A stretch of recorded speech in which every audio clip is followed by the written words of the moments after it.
So pretty excited about Series 2. I got myself a silver Sharpie and a black piece of paper. Got the projector going.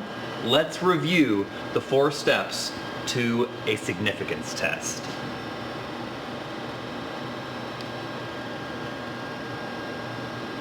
Step 1. Step 1 is where we state our population, parameter, null hypothesis, alternative hypothesis, and the significance level that we're going to check against. Looks like this. Population, parameter, null hypothesis. When we're doing z-tests, this is going to be a mean is equal to whatever we're testing against. Our alternative hypothesis, where the mean is either greater than, less than, or not equal to whatever we're testing against.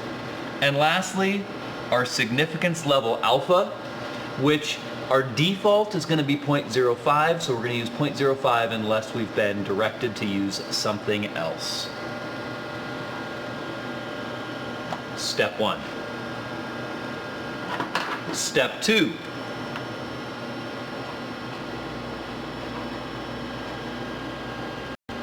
Step 2 is our conditions step. We have to establish that we've got 3 things going on. Maybe most importantly, since we're applying our sample to a larger population, is that we have a simple random sample. Now that's either going to be stated in the problem or we have to assume.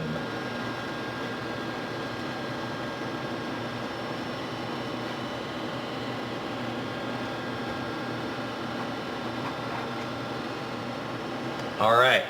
The second thing we need in our conditions is that we have a normal distribution. A normal distribution allows us to do all those calculations that live on the normal curve. So we're able to figure out the area and therefore the probability of what we see actually happening. So what do we need to have to prove that something's normal? Well, it can either be stated in the problem. We can have a sample size that is pretty big, invoking the central limit theorem. So sample size of 30 or more for the central limit theorem. Or, and again, this is not the best, we have to assume. Our last of the 3 conditions is independence.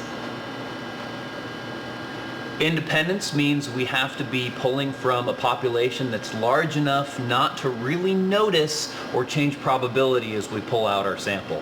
So that means our population size needs to be 10 times bigger than our sample size, and that's the same as it's been for a long, long time. All right, that's step 2. Step 3. Step 3 is our calculation step. Looks like this. Step 3, we're going to calculate our test statistic. This is a z-score by any other name. Z is equal to my sample mean minus my hypothesized mean, that's what I'm testing against, divided by the standard deviation of the population over square root of n. When we have that z, we'll then go to our table A or use our calculator in order to find what the p-value is, what the probability of that is to happen. So we then use z to find the p-value. Essentially, it's the probability that z is greater, less than, or not equal to a certain value, whatever we found it to be, however many standard deviations we are from the mean. Which brings us to our final step, step 4, the conclusion. And it looks like this. Step 4, we need 3 things, okay? Gotta have evidence And this is where I'm going to say the p-value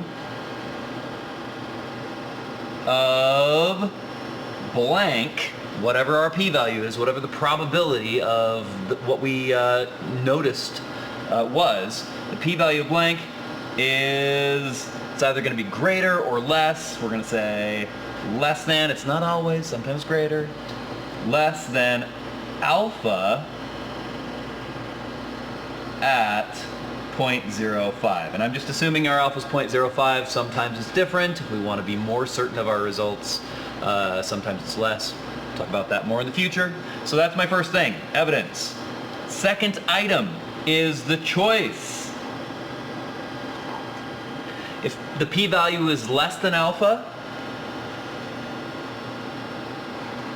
then we reject the null hypothesis. Reject the null because there's evidence against it.